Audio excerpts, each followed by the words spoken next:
In today's video, I'm going to teach you how to export a Base44 database.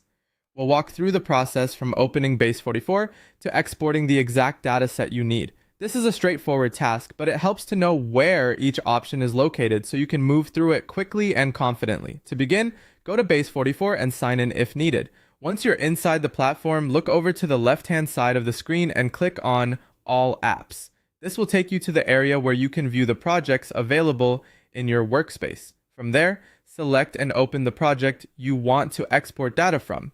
Make sure you choose the correct project before continuing, especially if you manage multiple apps. Taking a second to confirm this now can help avoid exporting the wrong data later. Once the project is open, click on Dashboard.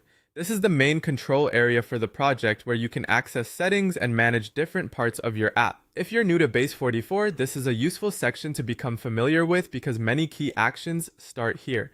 Next, click on Data.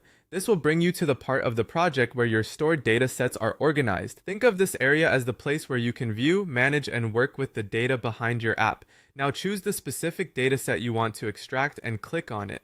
This step is important because Base44 lets you export individual datasets rather than everything at once in this workflow. Be sure you open the exact collection or table you need before moving on. After opening the dataset, click on the three dots. This usually opens a menu with additional actions related to that specific dataset.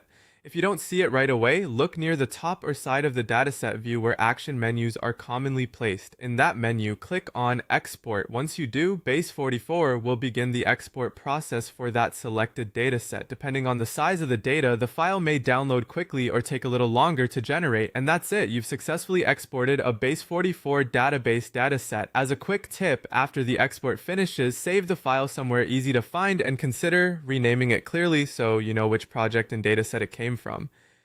That can be especially helpful if you plan to export multiple sets. Thanks for watching, and I'll see you in the next video.